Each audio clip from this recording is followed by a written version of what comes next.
doing great. So I welcome you all on behalf of our BRATS team. Before starting with the session, I would request all of you to please turn on your cameras and make this session interactive. Please turn on your cameras, everyone.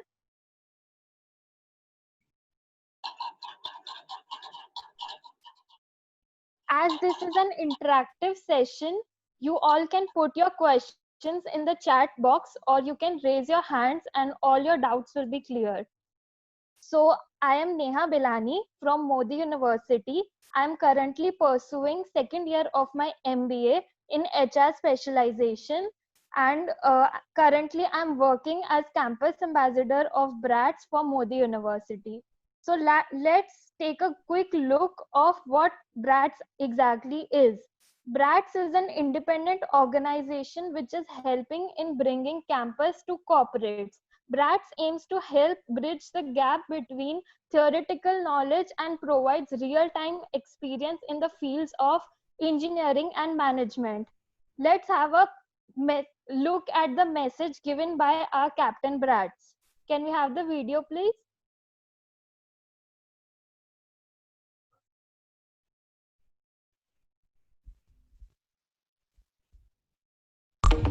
India is the largest demographic education hub. Still, there are about 4 lakhs of students going abroad for higher education year on year.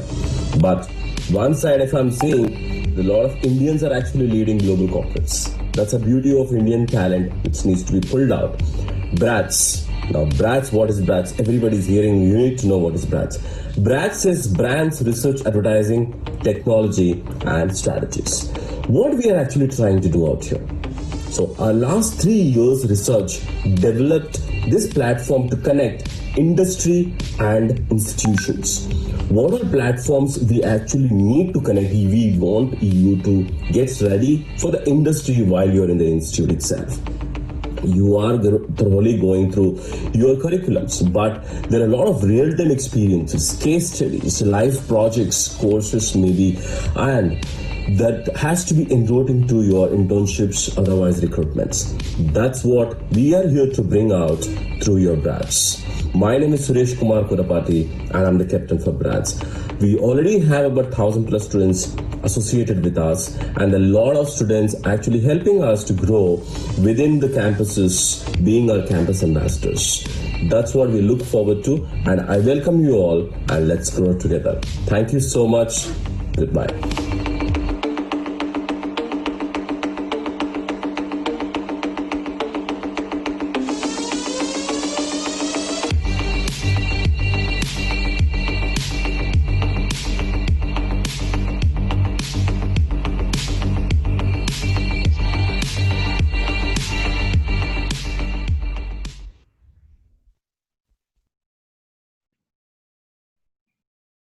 I feel so happy to introduce our today's speaker at BRATS, Mr. Prashant Puri, who is the co-founder and CEO at Edlift India, which is a digital marketing solutions company headquartered in Gurgaon and also having offices in Mumbai, Bangalore, and SF Bay Area, USA. Mr. Prashant is an alumni from Columbia University. He's a digital marketing expert having 15 years plus experience of industry. With his ability of building websites into multi-million dollar enterprises, he played an instrumental role in setting up company and taking it to a high growth trajectory. I welcome you, sir, and now over to you.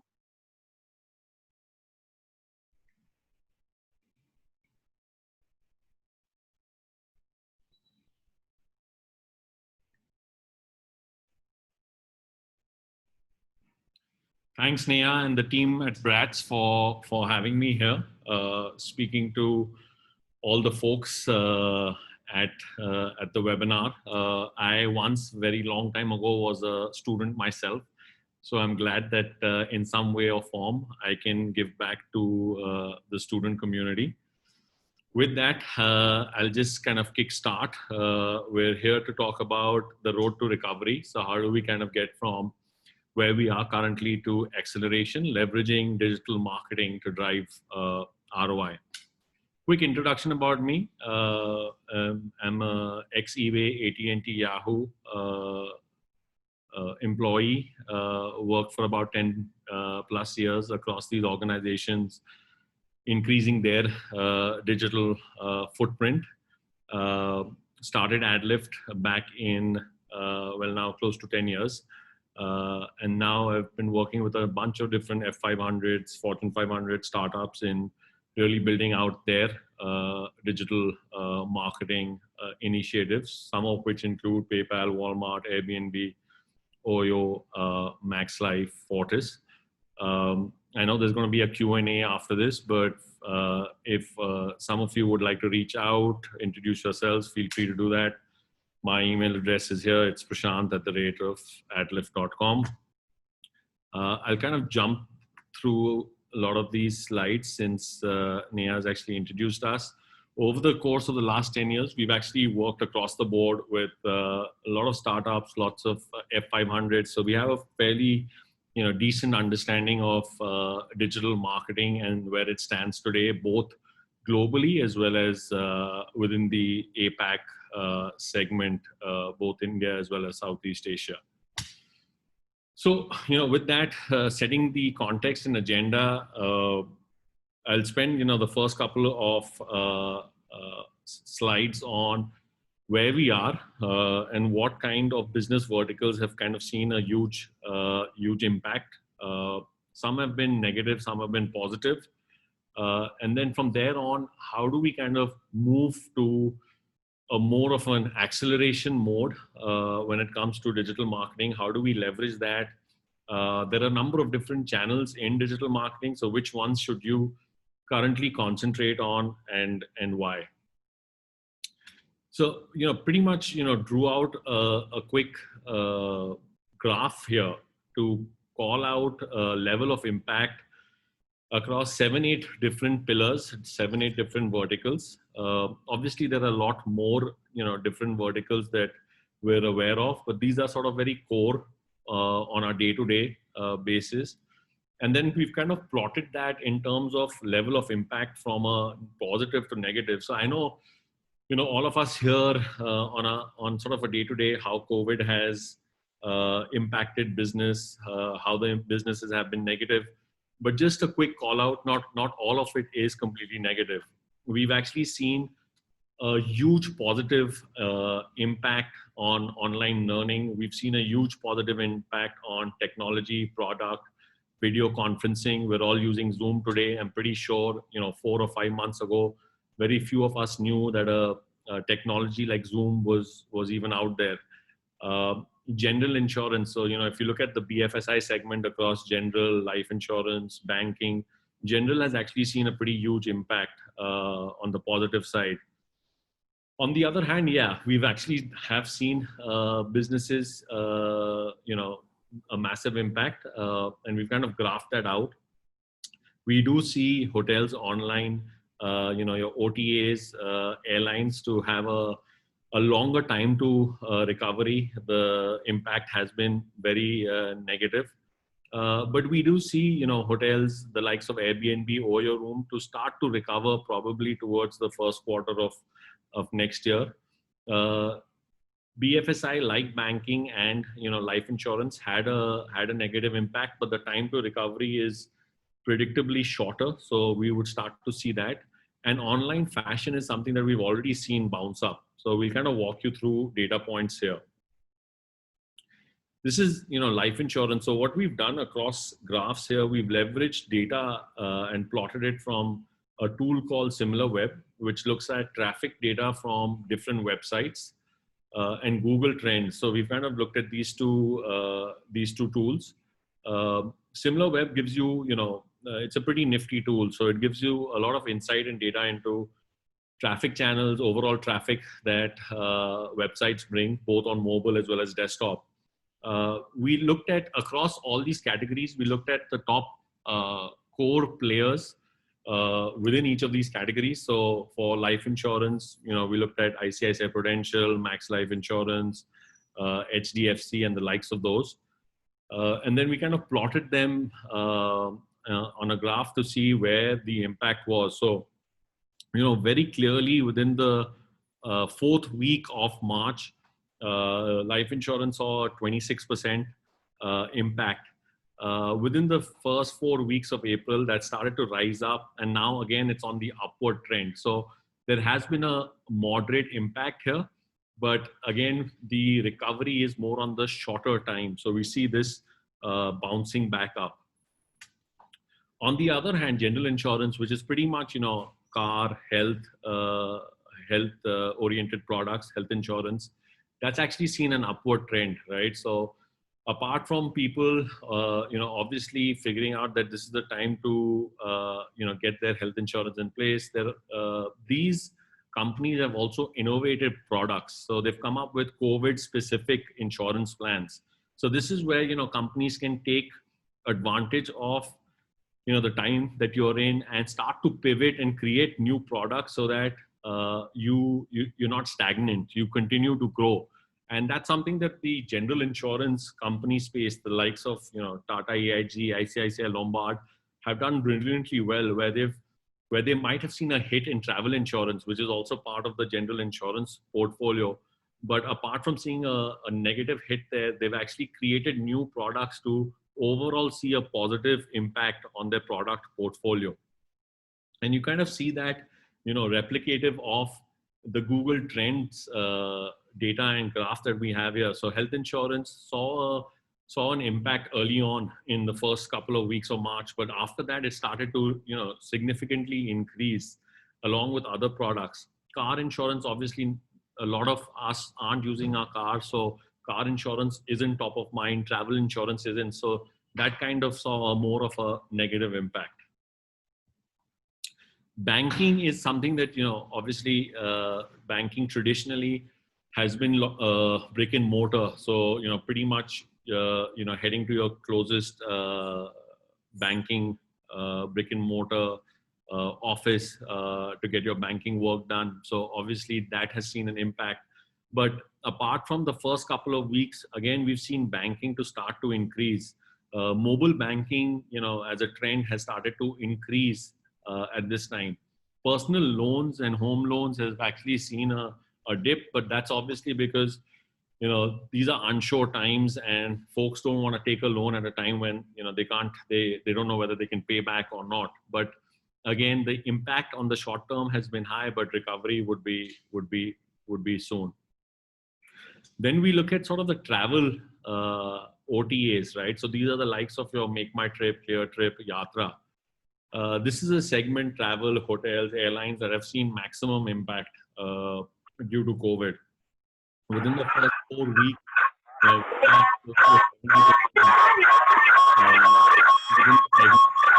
and then we haven't seen too much of a respite over here, apart from maybe the first week of May, where you had sort of the lockdown ease up and travel, airline travel starting up, and so people wanted to get back home. So you see that sort of a blip here.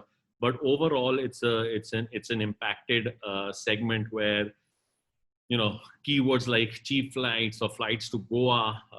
The peak over here that you see here is your December holiday season. But apart from that, completely on the lower end. Airlines, again, we don't see that much of a traffic impact over here, but I'm sure there's a significant revenue impact. Traffic impact is not there because people want to kind of get back home, so there are lots of searches still happening. But your common searches like flights to Bangalore, flights to Delhi, travel both for personal as well as business, that's seeing an impact in terms of the number of searches on Google. Domestic flights, again, you see kind of peaks and drops. This is because of folks wanting to get back. International flights actually saw an increase over time, but that's because people are stuck away from home, so they wanted to come back home. But otherwise, on the whole, the industry is going to take a longer time to recover. And then we have hotels as another segment. If I was to look at OTAs, airlines, I think hotels that are closer to you would start to see a faster recovery. So if you are, let's say, living in Delhi and you want to travel to, Bangalore for a vacation, probably that won't happen. But if you're living in Delhi or you're living in Mumbai and you want to go to Lonavala and live in a hotel there, so you're not going to try. You're going to try not to touch, your touch points with airports. But you're going to start to move towards, getting out of the house and maybe checking in. So that's where you start to see this recovery now happening within the first last couple of weeks of June, whereas in the first couple of weeks of March, it was an onslaught.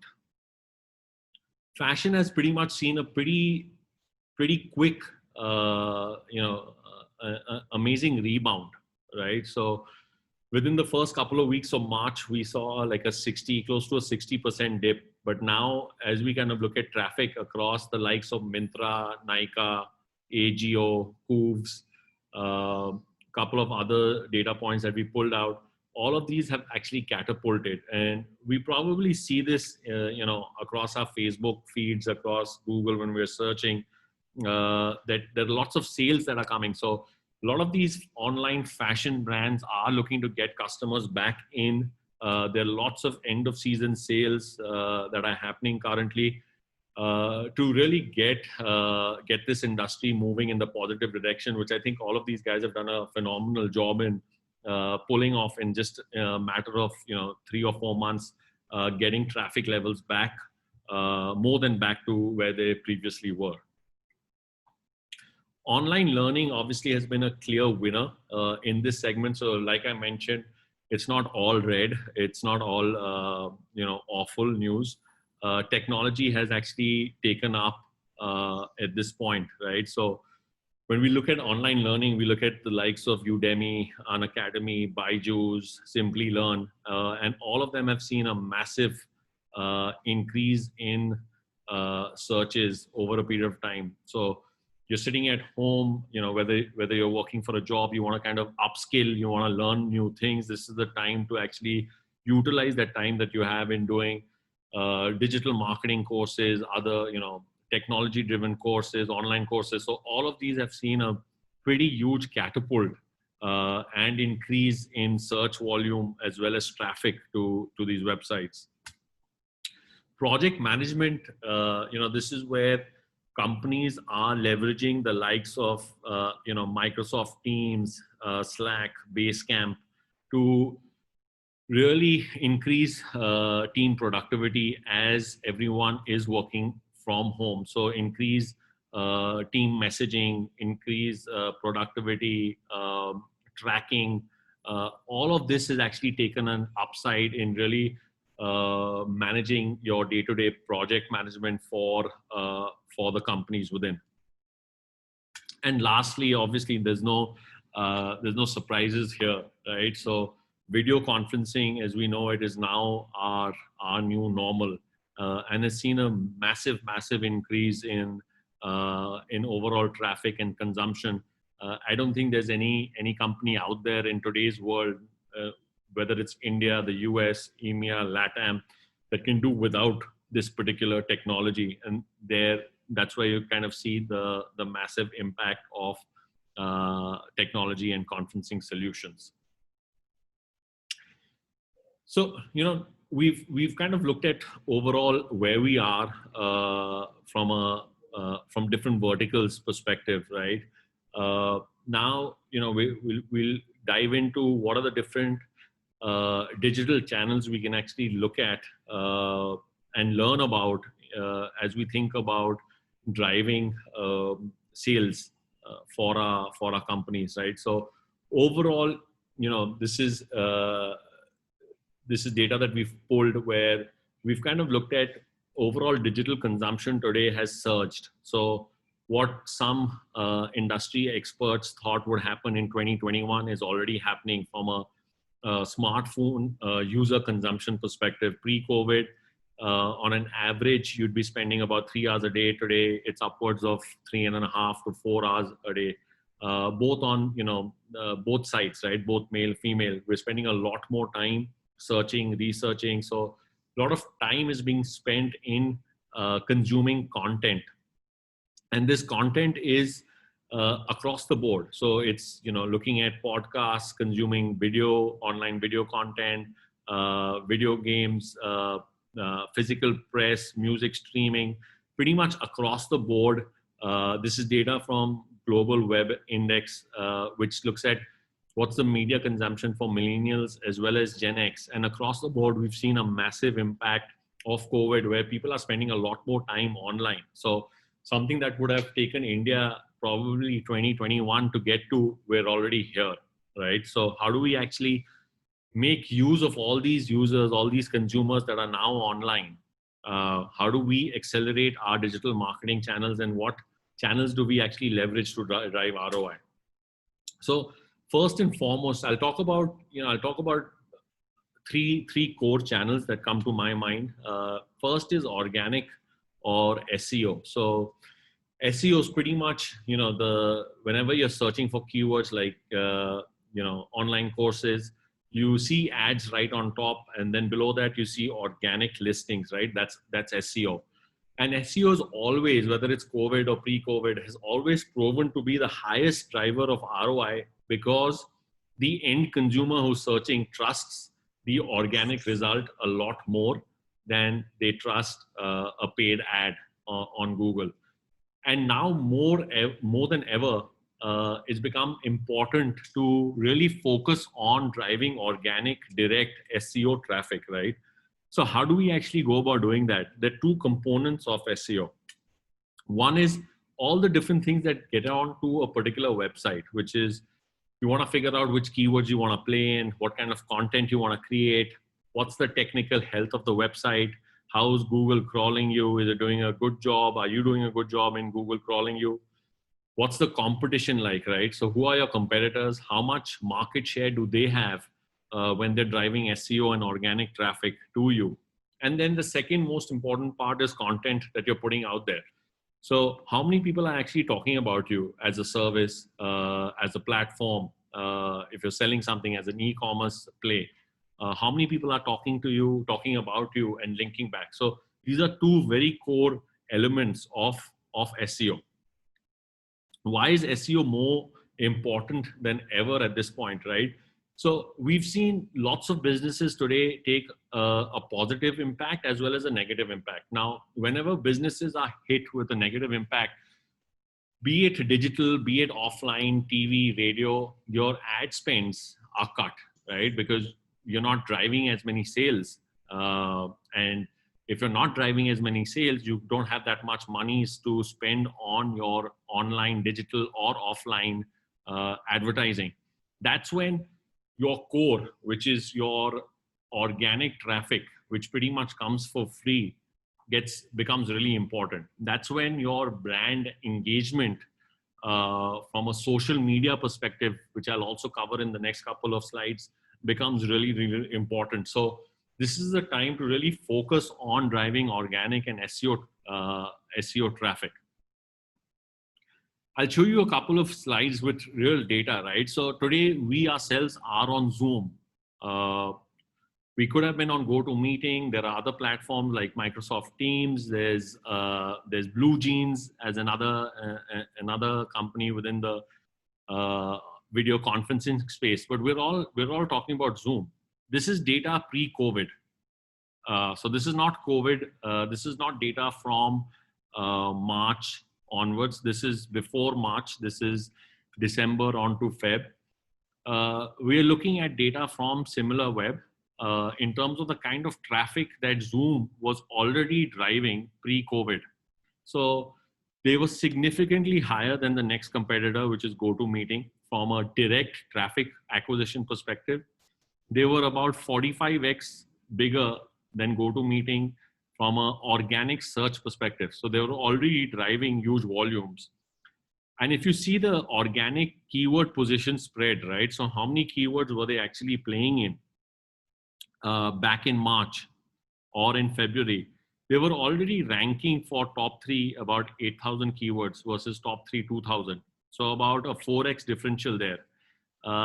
In the top 10 keywords on Google, they were at 12K, close to 12K, whereas GoToMeeting was at 2. So a 6x differential there before even COVID hit, right?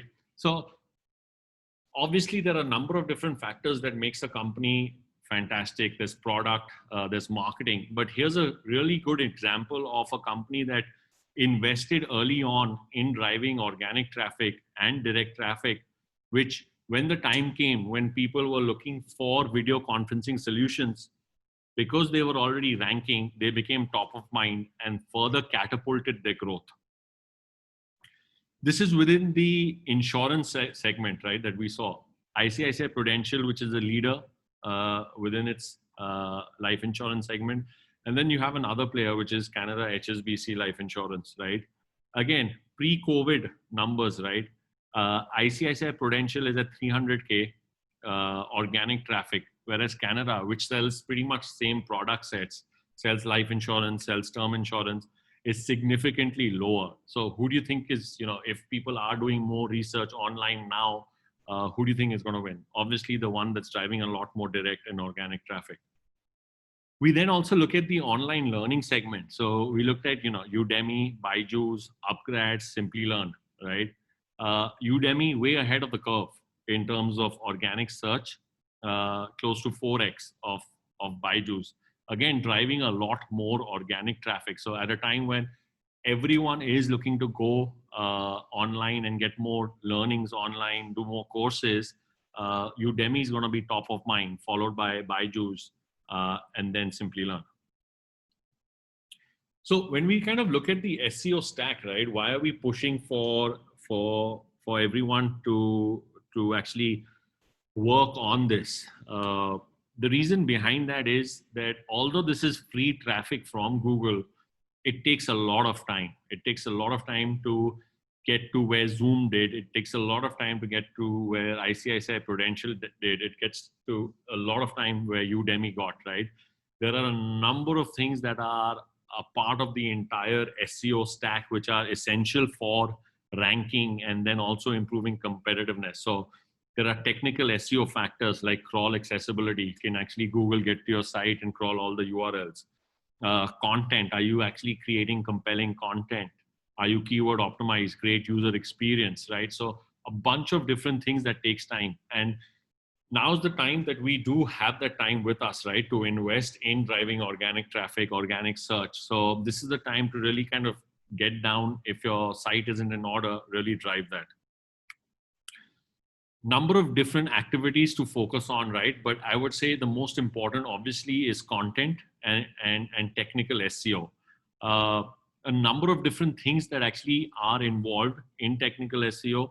For those of you who are really interested in getting into the nitty-gritties of technical SEO, I would recommend going to support Google Webmaster and looking at all the different elements, right, from discoverability, URL structures, to really get that going for your websites.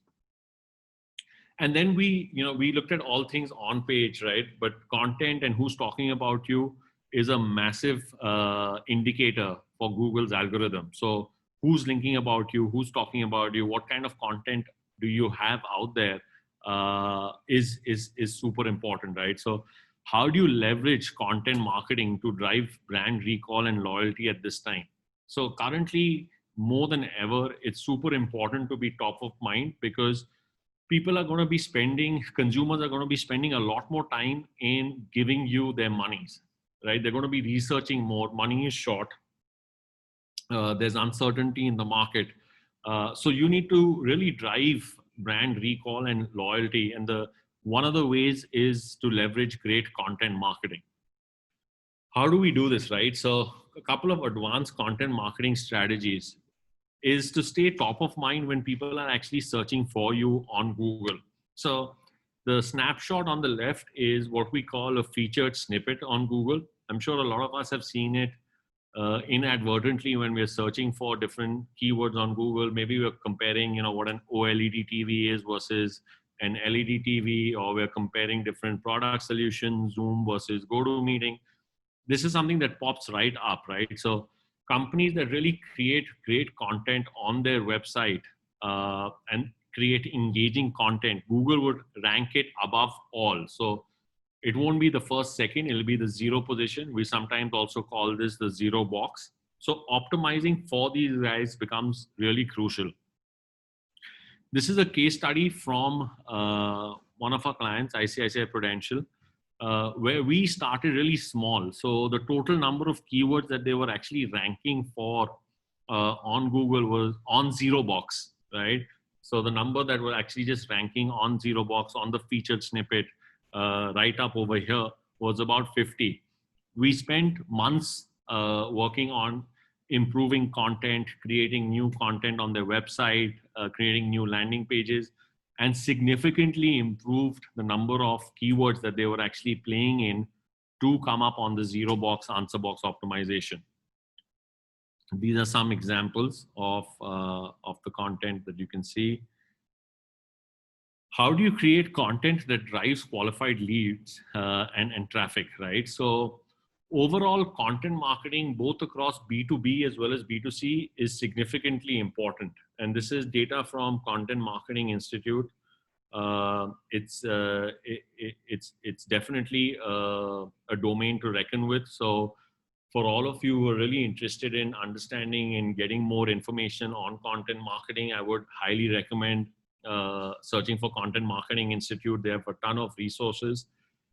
This one basically calls out why content marketing is so important. So, website traffic. You create great content, you get a lot more traffic, which results in better sales quality, conversion rates are higher, SEO, it helps with SEO. So a lot of core elements in really spending time in learning about content marketing for the companies that you would be working for or want to work for, because moving forward, content consumption is only going to go up and up. And if you're a content marketer, that's definitely a skill set that would get you places.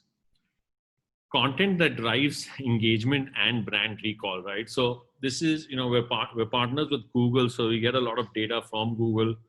How do you actually create content across different consumer segments? So this is where it becomes interesting. Each content piece that you would actually create at a time like this or otherwise, you need to first think about who do you want that content to resonate with, right? Do you want it to resonate with males? Do you want to resonate with males who are not married? Do you want to resonate with parents who are married? What kind of affinities are you actually creating for those different segments? So when you're creating content for a specific brand, what's super important is to figure out what are your consumer segments that you're going after, and then cater to those consumer segments with that level of content. Diving one level deeper, right?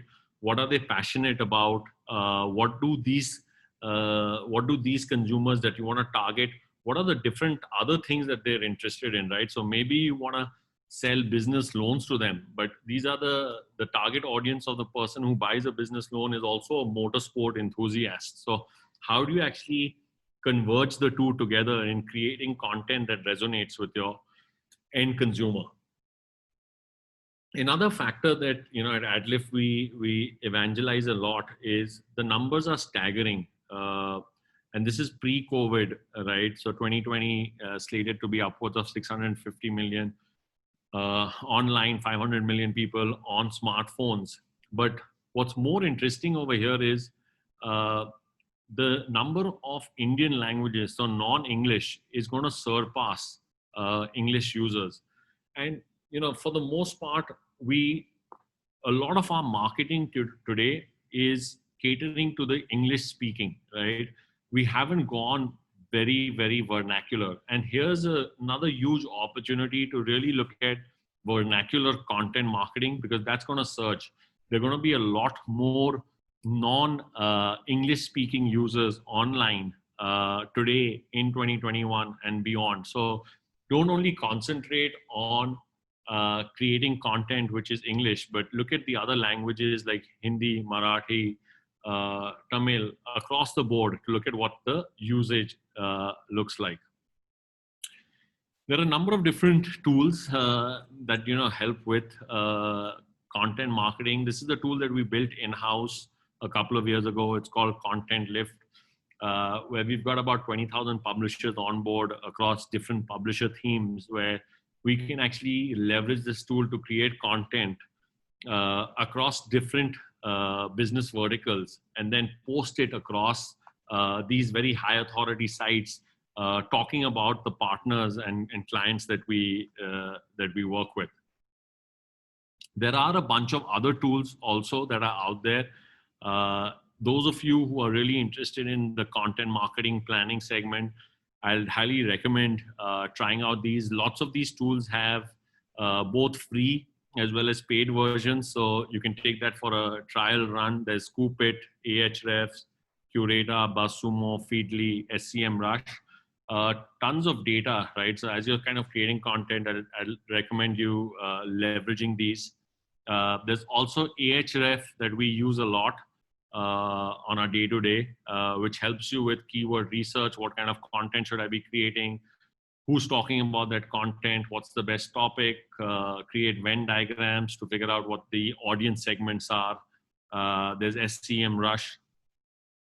And then there's Content Analyzer, right? Which tells you what kind of content resonates well in different social media platforms. So there's certain content pegs that would work really well on Twitter. There would be some that work well on Pinterest, some on Facebook. So depending on the kind of content that you're looking at creating for that particular segment, this is a great tool to tell you what kind of content works well, whether it's a general article, a video, the number of words, content length, all of that. This is a quick case study of a content marketing segment that we executed for Max Life Insurance. So we kind of followed the overall audience approach over here to figure out what kind of content would resonate with which part of the funnel. So top of the funnel, what kind of content should we be creating? For more custom remarketing type of content, what kind of content should we be creating? So looking at pretty much the entire funnel here in creating content for Max and then syndicating it, leveraging our platform across a lot of these high authority sites that are part of our network, the Pioneer, News 18, First Post, The Week, and the likes of that, to really drive social and content engagement. We then move on to the last vertical that I would recommend really driving is social media. Today, social media consumption is skyrocketing, right? And this is the time to really drive engagement and top of mind for your brand. Facebook called out that it saw a 70% increase in usage in all of apps, right, for the month of March. So massive surge in the content that's being consumed through Facebook. Also saw a massive increase in the number of organic posts that are doing well during the COVID period time. So number of impressions, number of stories that were being created across Insta, across the Facebook ecosystem increased significantly within that March period and beyond, just because of the amount of consumption that was happening. So it becomes really important to concentrate and work on driving engagement via social media. So, I was on another panel discussion and with a bunch of different brands, the likes of Tata AIG, Jaguar, Schneider Electric, and today brands are when they're speaking on social, it's not about pushing your product or buy this. It's about helping others do the right thing. So your entire brand messaging needs to be focused on driving brand loyalty versus actually acquisition. Acquisition would happen. It would. But the most important thing right now is brand engagement and top of mind. So how do you actually do this? The way to do this is to help others. So be a brand advocate, right? So help others do the right thing. I want to share a digital ad campaign that we rolled out for Jaguar. I think it was a week or 10 days ago, so it's fairly new. We did all this with our partner Jaguar during COVID times, during lockdown, sitting in our homes. And the overall idea over here was not to push the product, but to push the value of the product, right? So versus saying buy mine versus buy the others, why would you want to buy a product from Jaguar was the overarching question that we wanted to answer from a consumer perspective, and this is what we've created. So I'll play this.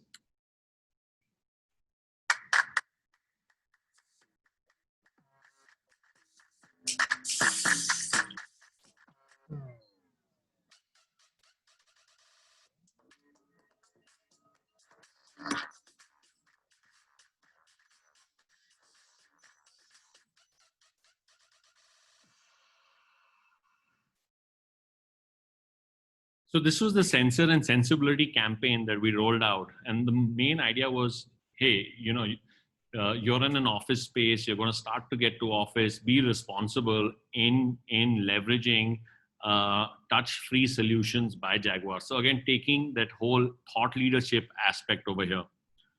And then also, you know, working with different brands like, you know, PayU on not only, again, creating product-led communication on social media, but also very moment marketing focused communication. So when it's Earth Hour, create something quirky, being very responsible as a brand. So making sure you're sending the right messages with, you know, stay safe, you know, across the likes of Tata EIG, like I mentioned, you know, creating content which is need of the hour and the ones that your end consumer can resonate with. Focus less on you and more on them, right? So creating content that, again, the end consumer would actually resonate with. You're sitting at home, you see a content peg by Jaguar, and you're like, wow, oh, fantastic, and that stays top of mind versus trying to sell a product. And then, you know, if you are, you know, you're in the digital marketing realm, we've seen cost per clicks decrease significantly, right? So the way that works is, as demand is low, as there are lesser number of advertisers, the Google and Facebook algorithm or other paid media platforms, they work in similar fashions. When demand is low, the CPCs are low. So this is a time that you could set your platforms in a way where you're targeting the right audience at lower cost per click. So just like we've seen demand decrease, we've also seen the cost of advertising decrease in the last couple of months, you know, depending on which segment you are, from 7% to 36%. So this is a really good time to, if you're a student, to leverage these tools to learn more about it, learn about, you know, how cost per clicks, demand supply curves work, and then, you know, working on figuring out which platforms work better for you at this point. That's pretty much what I had to share. I hope this was insightful, and I'm happy to answer any questions that you might have at this point.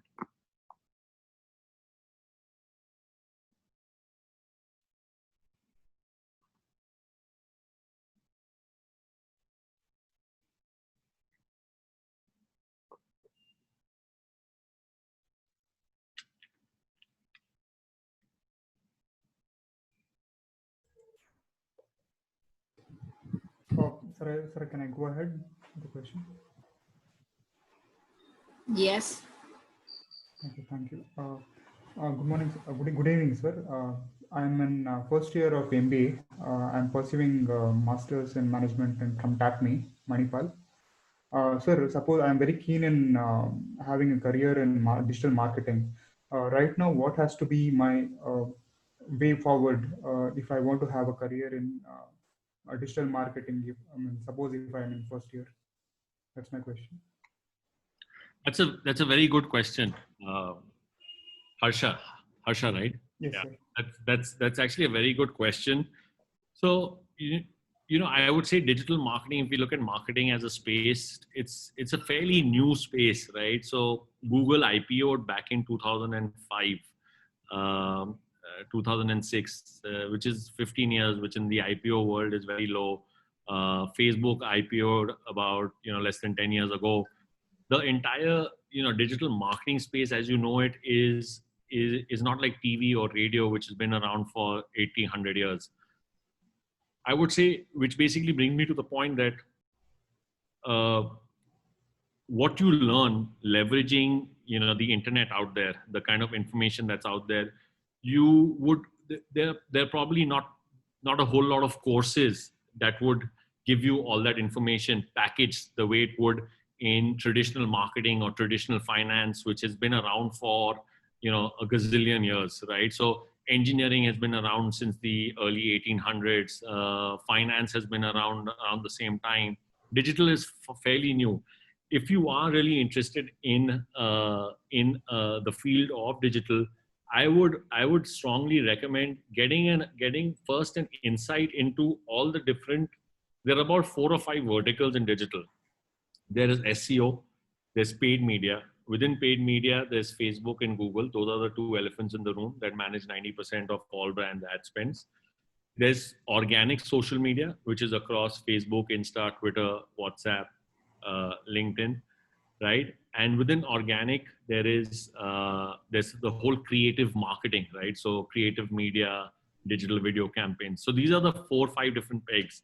I would strongly recommend, reading up on these and then figuring out which ones are you more inclined to. You might be someone who's very creative, right? So you'd want to go towards the creative digital video side of things, or you might be a data guy and you'd go on to the data analytics side of marketing. Once you figure out the basic, right? And this is something that I would recommend when I say figure out the basics, do courses. They're like 30-day courses. There are 2-hour courses by Udemy, by Simplilearn. Today, all of these online platforms, I know for a fact, are giving out courses at throwaway prices, right? They wanna sign you on. So do these courses, spend the next 2-3 months in doing courses at a basic level to get an understanding of where you're inclined. And once you figure that out, then dive deeper and do a lot more advanced courses and learnings in that segment. Sure, sir. Thank you very much.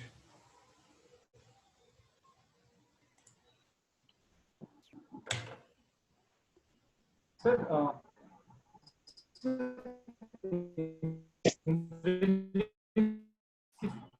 from this side, am I audible? Yeah, I can hear you now. First of all, thank you so much for the presentation. It was very good. I'm very impressed. I feel very enlightened after the session, sir. So a lot of questions will be coming. So to start with, sir, actually from my side, you mentioned about vernacular marketing. Okay, so you're saying the vernacular content marketing that has been rising with a CAC report probably around 3.5%. And to my understanding, sir, Google have actually are working towards it. They have in their new meet, they said that they're going to invest in and also going to spread their fingers almost on the other 19 languages. So I feel, sir, it is a very unorganized sector, the vernacular, because the audience want to take it. They're not that intellectual, Indian market comparatively. So what is your take if you want to do actually well, or you want to start with the vernacular marketing? How to actually work on that, sir? This is my I was studying. So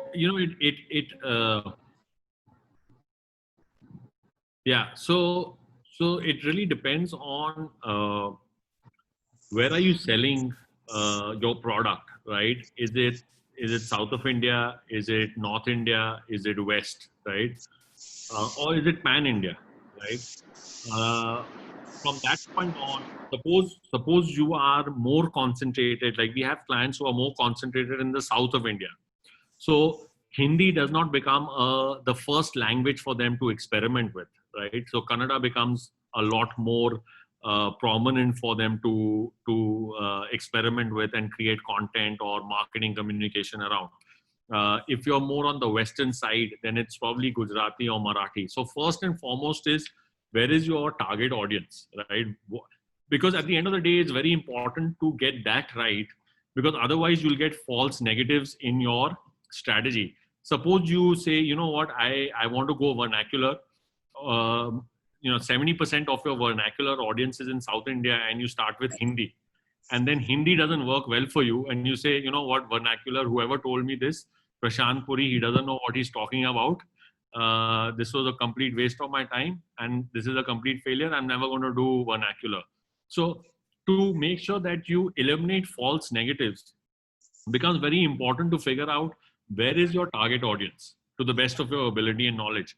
Then start with that target audience, start small, and put all efforts in making sure that the results that you get from it, obviously, uh, you can't be 100% right, but you've done everything on your end from an analytical perspective to make sure that I have executed this plan correctly.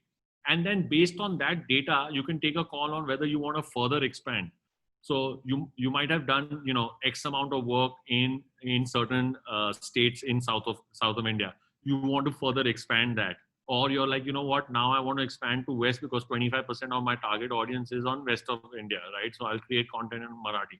So the great part about digital is that it's very data driven. It's very analytic focused. And this is something that I would evangelize and tell all of you is, even if you're on a creative bent of mind, I would strongly recommend everyone to take a course in analytics. This could be Google Analytics, Google certified programs. All of these are actually free. It helps you really understand digital marketing and really helps you understand of what will work and what will not work, right? Most of the time we're looking at data and we don't know how to interpret it, which is the first problem. So do that first, then figure out where your target audience is. And then once you've launched that, based on the data metrics that you get, you can further expand your marketing initiatives. Right, sir. So you mostly said probably we should go with the data, what the data is suggesting, and accordingly we should start our thought process or the work process.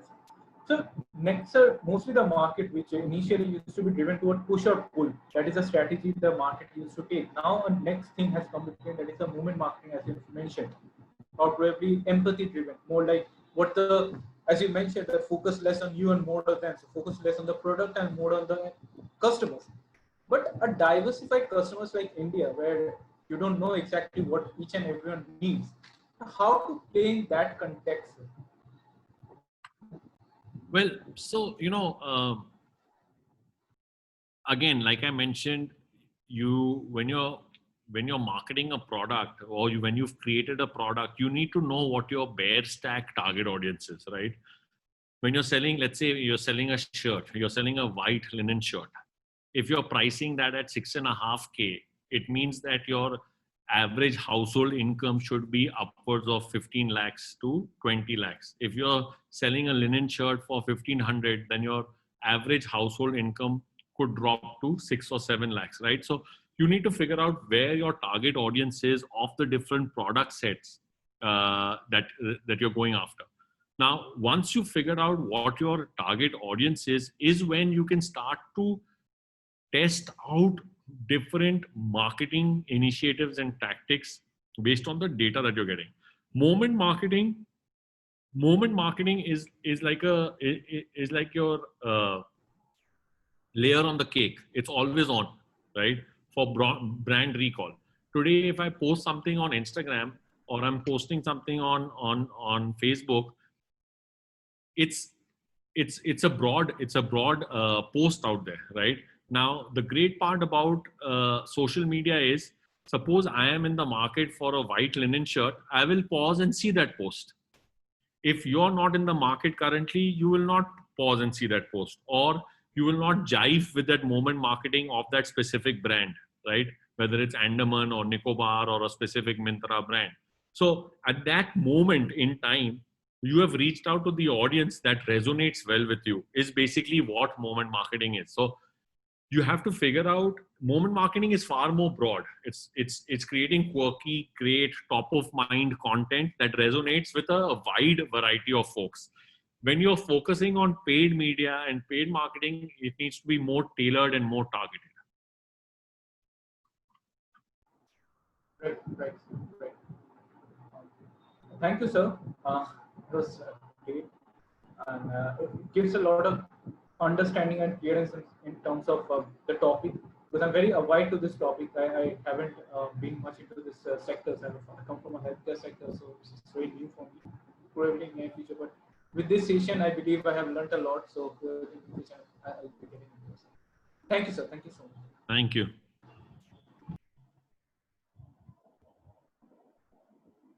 Hi, sir. How are you? Very well. Hi, Shri. Hi. So, sir, I have two questions.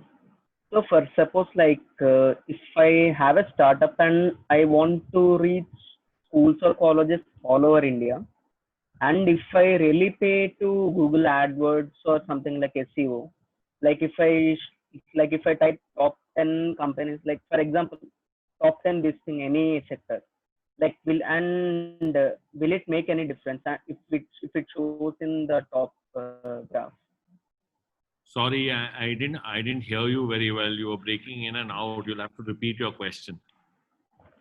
I mean, I'm saying that like if I'm a new player and if I use Google AdWords and SEO, will it make any huge difference if my content is good? I mean, absolutely. I mean, if you've got great content, you've got a great value proposition. Again, it depends on the space that you're also playing in.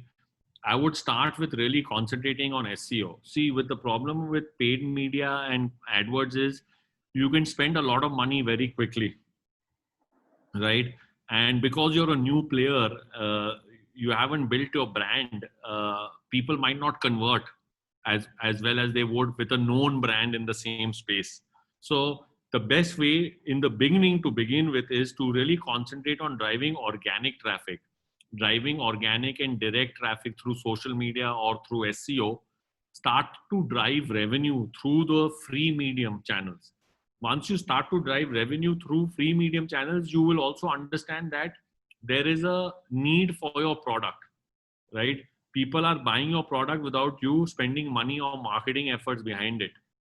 Then once the revenue starts to come in, it builds a lot of trust even for you, for your own brand, to start spending your own money on paid media avenues. Okay. And my second question is you have said we need to interpret through data. We have data, but we have to interpret. So can you suggest any courses? I'm basically a data person, sir. I want to go into market research and give suggestions. So can you suggest me anything? What should I do? So I would start with Google Analytics. They have 2-3 courses, starting from basic all the way to advanced. That's one of the most widely used tool out there. If you're starting a website or you have one, I'm pretty sure that's what you would be working on. So start with Google Analytics, master that. And then from that point on, you can get to more advanced marketing analytics and intelligence courses like R, which is data analytics. But start with Google to begin with. Thank you so much.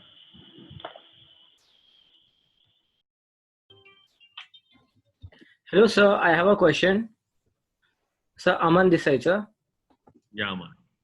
Yes, sir. So, as in during lockdown, sir, the company should focus on like maximum reaching the customer, or else they should focus on generating more revenues. Partly, as we saw, Udemy is actually avoiding giving courses for very, they're giving around 3 courses for 500, something like that. So their aim is to either to reach more customers so that they can retain customers after the lockdown ends, or else they're doing for just for revenue sake. Well, it depends. It depends on lots of factors. But if you're taking Udemy as an example, yeah. So their strategy currently is they know that this particular COVID time is not going to go away anytime soon, and people are going to continue to be at home, and they have seen a surge in online courses and sign up. So this is the time to knock down their price points, not concentrate a whole lot on revenue in the short term, but really building up their customer pipeline. And maybe 6 months, 12 months down the line, they can monetize those same customers at higher cost points. So their main, goal currently would be to drive customer acquisition at whatever cost, and then at some point upsell, cross sell when the time is right. Okay, so in the fashion industry, because now even see there are so many sales, like Amazon is bringing, Flipkart is bringing, and so many, like even the popular brands actually slashing their prices.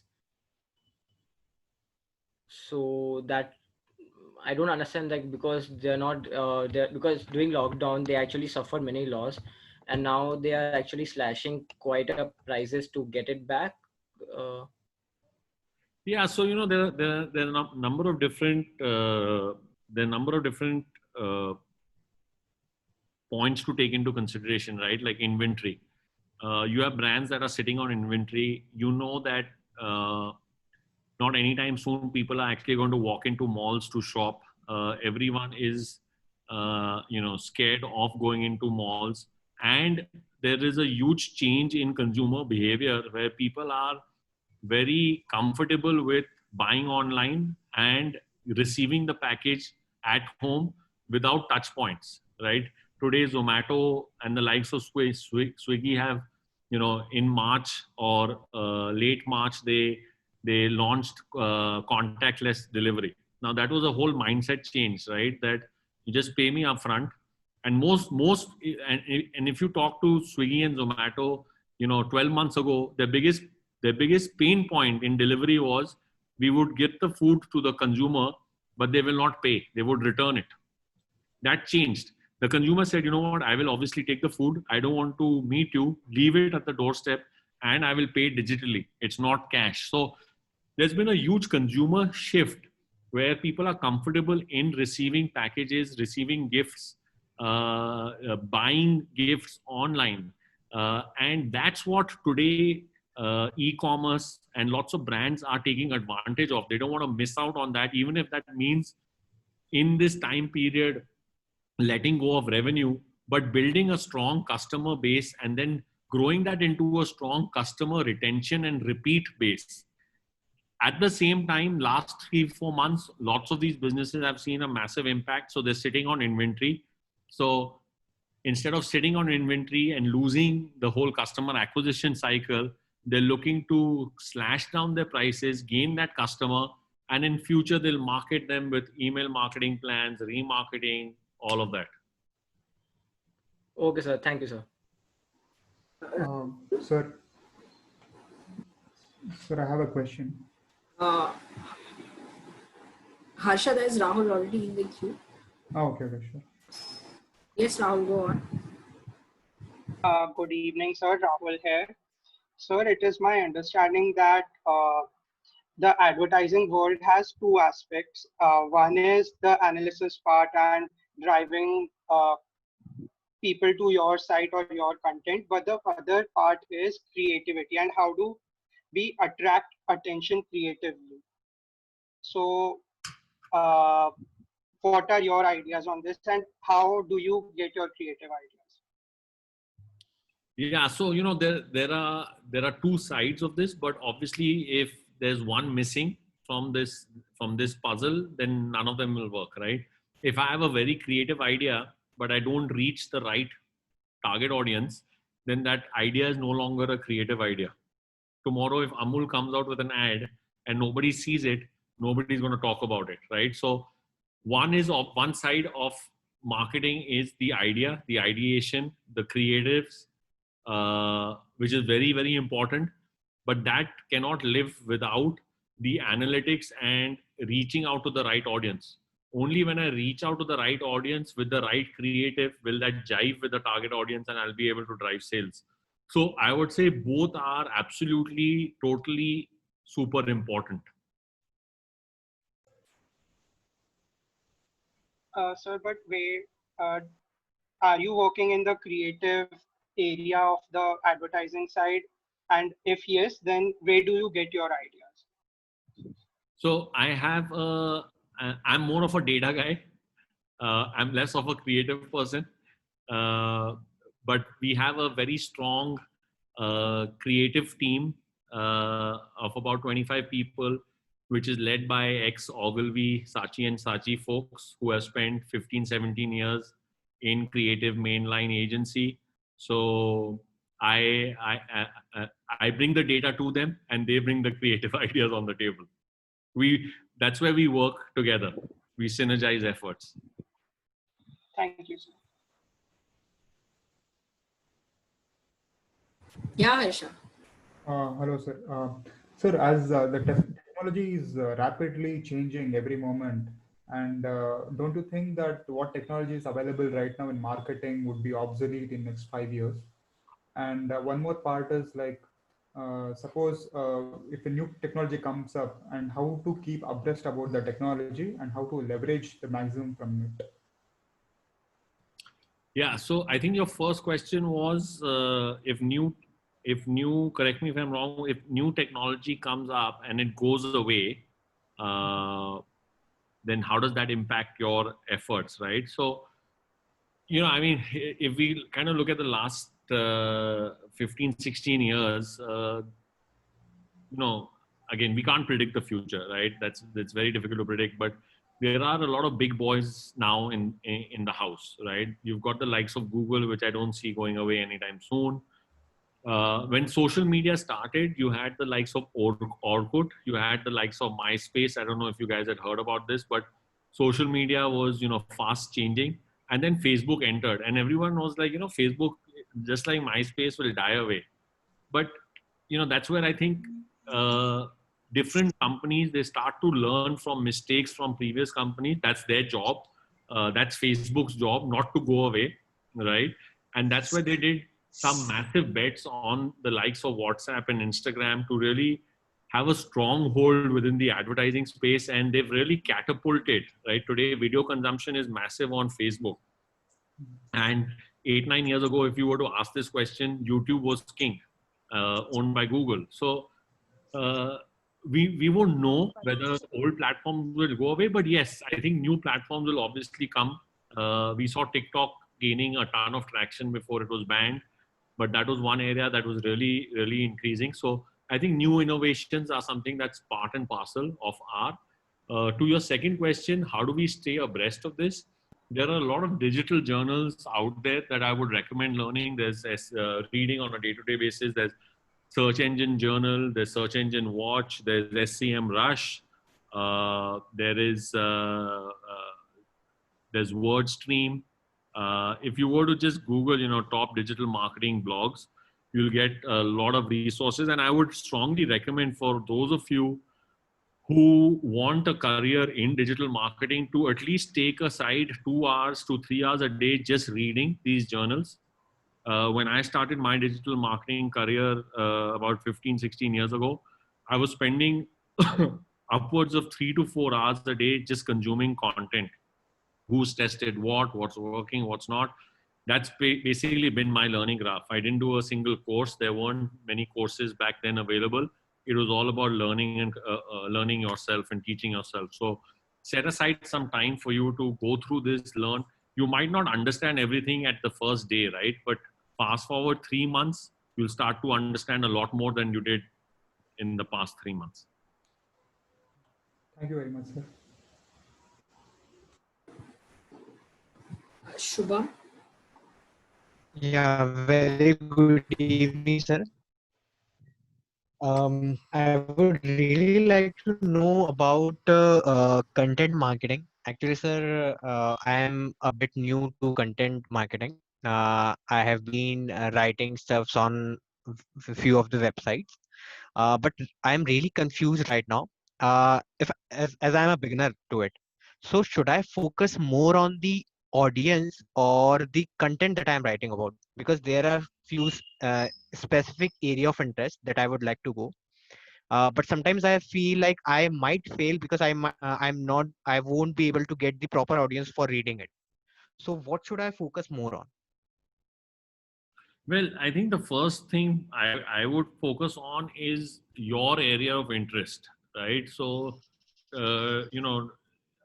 I think somebody asked me a minute ago, are you creative or are you data? Now, I'm not a creative guy, right? I'm more of a data guy.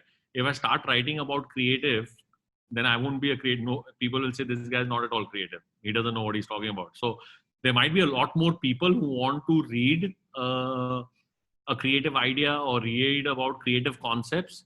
But if I don't have that interest, if I don't want to learn more about it, if I don't want to write about it, there's no point in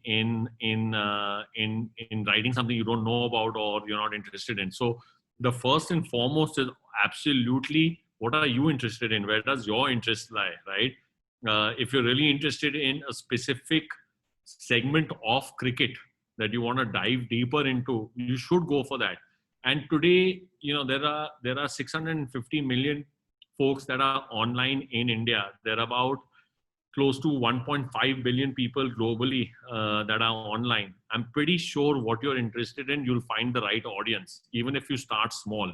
So start with what you're interested in and the audience will follow. Okay, sir, actually, I had few strategies to go with. Actually, there have been few of the topics that are already in discussion among the people online. So is it a good idea to pick the hot topic, or is it okay to go with the interest that you have? I think it's very Because important. sir, I have seen. Yes, sir. I think it's very important to build your online credibility to begin with.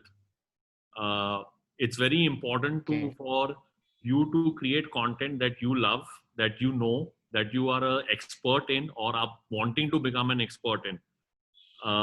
Writing content because others are focusing and it's trending can come at a later point when you have built your online credibility. When people say, yes, I want to read this person, whatever he what he wants to write, I really liked it, I will read. But to get to that point, you need a follower base. The follower base can only come if you know what you're talking about, if you are enthusiastic about what you're talking about, if you're passionate about what you're talking about. Okay, sir. Because sir, there have been few moments where I felt that I should write about the topics that have been currently in the discussion. And so one more question that I had, if I go for a few of the SEO tools online, then what should I prefer the most? So I would start off with Moz and SCM Rush to begin with. Okay, sir. Okay. Thanks a lot, sir. So thanks a lot. Prashant, I would like to take up one small question, if you allow me. I think you already touched 748. Yeah, absolutely, Suresh. My question is, as a startup, any kind of startups, if they want to launch any brand, they go flat, market the brand. Okay, so as a digital part, how much they can rely on, digital marketing, in terms of brand values and in terms of creating as a brand themselves, and in terms of as a budget wise. So today we're at a inflection point where like I called out in the slides, pretty much all the time spent today is on digital, is online. Newspapers aren't reaching people. TV consumption is on the lower end because there's OTT platforms that have come into place. So and we ourselves are seeing, brands have pulled away their TVC monies and they've put it into digital. First, we used to see, 8-9 months ago, we used to see if they were spending 100 rupees on TV, they would give 15 rupees to digital. Today, they're giving 85, 90 to digital, and they're not looking at. So digital has become a way of life moving forward. And I strongly believe that what you could do leveraging TV, you can do with digital, with maybe 1/10 the ad spends and a lot more analytics and trackability. When you were doing a pan-India, when Nestle was doing a pan-India campaign for, let's say, Maggi, yeah, they would actually do a pan-India TV campaign, but becomes very difficult for them to figure out, where did I see more sales? Today, if Nestle does a digital video campaign in Varanasi, right, and spends maybe 10 lakhs behind it, they can track immediately the sales, or in certain pockets, because I can target my digital video campaigns right down to a pin code. So I know who is seeing that. So I think data becomes very big in this entire digital ecosystem, which will again further help drive the ad spends. So you mean to say there used to be, when we were doing, other media campaigns like outdoor experiential, other than televisions also, अगर brand बनाना है तो आपको TV ad देना है. So it actually becomes a national brand. So you think that that trend have actually changed now, and is it really possible to create complete as a brand digitally? So I don't. I don't think it's completely changed, but I think marketeers are thinking about it twice. हाँ, अगर brand बनाना है, TV add करना है, but TV add के लिए आपके पास करोड़ों होना बहुत important है, which currently, at least in these times, is very difficult. So what is the next best thing to do, right? The next best thing is, if I can spend 1/10, instead of spending 5 crores on a TVC, if I can spend 15 lakhs on a DVC and reach the same amount, if not more, and track more, why don't I do that? Why don't I try that? And again, I think this is a time for trial and error. I think brands will try this out. They will try advertising on Hotstar, right? On OTT platform versus going directly on Star Sports. IPL is around the corner. I do envision Hotstar OTT sales to be highest ever, even at this COVID time, because the adoption for digital is so huge now. I was reading an article which called out that Amazon Prime today in the US touches 8 out of 10 households, which means 80% of US households is on Amazon Prime, and Amazon Prime is recurring revenue. So, these are very staggering stats, which to me show that there's only one way from here. Given budgets are limited, given goals are more, you want to do more sales, digital is what's going to be tested massively. Oh, that's great. That's great. That means there are a lot of opportunities in digital for students. Absolutely. Thanks so much, Prashant. Indrajit is Great. Thank you. Can we take that one last question? Sure. Yeah.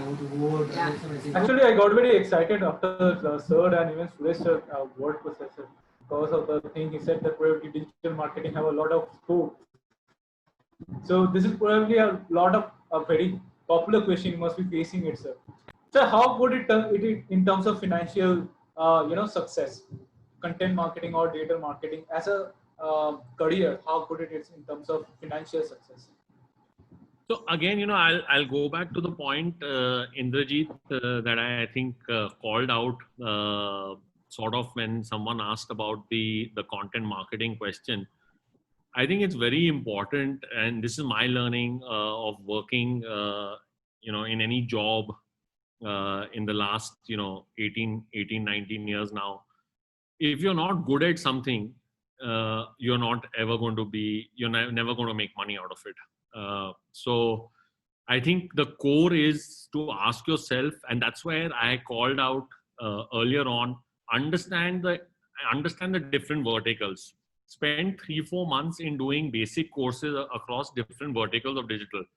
Maybe you like creative, maybe you like data, maybe you like paid, maybe you don't like any of them. Now, if you don't like any of them, don't force yourself into something you don't, because you might be made for something where you have a much more inclination. In my last, I started my career working with one of the largest telecom companies in the world, AT&T, and I loved working with AT&T. It was great.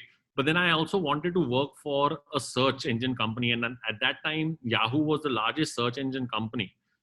And I met amazing people at Yahoo, but I took up a job where I don't think I was entirely happy about. I was doing product development and marketing across display advertising, and I was more bent towards search marketing and SEO. And I think if you were to ask my managers at Yahoo versus asking my managers at AT&T, I'm sure they would tell you that at Yahoo, this guy wasn't very strong, but at AT&T, he was strong. And that's the feedback that I got. So I blindly jumped to something which I thought was, rosier, or I in my mind, I liked it. But the work itself, I wasn't very enthusiastic about it. And then I learned from that and I joined eBay, where I manage global search marketing for eBay across 5 countries, which is where, again, I spent a lot of time learning. I had a fantastic time there, and that's when I started Adlift. So obviously nobody makes all the right decisions. So again, make some wrong decisions, fail, and then, get up and move on. That's pretty much core. That's something that I would say to everyone. But I would also say, don't do something if someone else doing it, or it sounds very good, or isme paisa bahut acha banega. If you're great at something, you will make money. There's no doubt about that. Right. That was brilliant, Prashant. That was brilliant. I completely agree with you.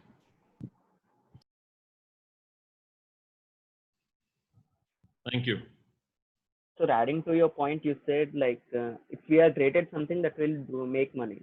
But for example, if you say if we are in certain field, like if we are in finance, but we didn't like that thing, and we want to switch into marketing or something, from digital marketing or consulting, again we need to start as freshers, right? And again, we can't afford that much small pay. How old are you? 24. So, matlab, zindagi is ahead of you, champ.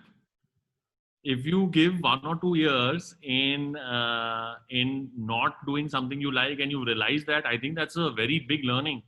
People spend 30, 40 years doing something that they don't like. And if you've realized it now, that's fantastic. So again, I think, look around you, right? Look around you. Facebook, the guy who started Facebook, he dropped out, right? He said, I don't want to do my MBA. Everybody who would have dropped out of Harvard, right? He dropped out of Harvard. He wanted to do something else. He wanted to build up a tech platform. He did that. And he didn't worry about the 2 years that he, spent in the college or in Harvard or all of that, right? So if you've already realized that you're not in it and you're not interested in it, you should try out. At the same time, don't make this a recurring habit. Aaj finance kiya, kal marketing kiya, tarso sales kiya. Like, don't do that. Like, understand why you want to go into marketing. Like, test it, right? And today, the lucky part about all of you is that there's so much information out there that you will most likely make an informed decision. There's so many online courses, you'll get an idea. You don't need to enroll into an MBA. You don't need to enroll into an engineering to understand how does X, Y, and Z work, right? Today, you have the internet on your beck and call. You can get that level of information and see if I have interest. And if you find your current job or what you're currently doing not meant for you, absolutely test. You can always come back to finance. You can say, I didn't. But you should always come back for, again, the right reasons. So, and the reasons are that, I did reasonably well and I still don't like it. And hence I've come back, versus I didn't do well in finance. Now I'm not doing well in marketing. Now I want to go and try sales. That's not the right way of looking at it. Excel in it, do well in it, and then make a decision. Yes.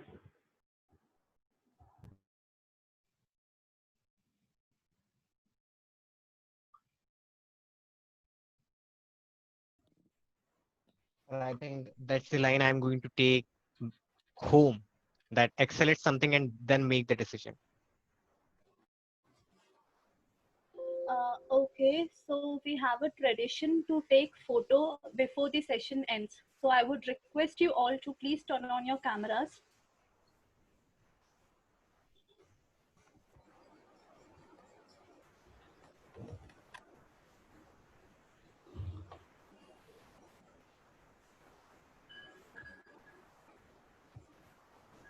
I believe after all this enlightening session, everyone will be enlightened. So you will be looking good. So turn out the videos. I'm very sure you'll be looking very good today.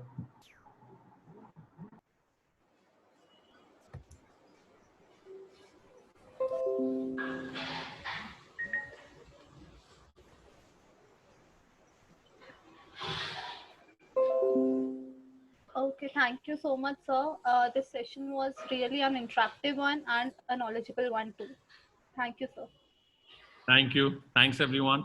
Thank you, sir. And all the best. Thanks, Prashant. That was a great one. Thank you. All the best, guys. Thank you. Sir. Thanks a lot. Thank you. Bye. Have a nice day. Bye.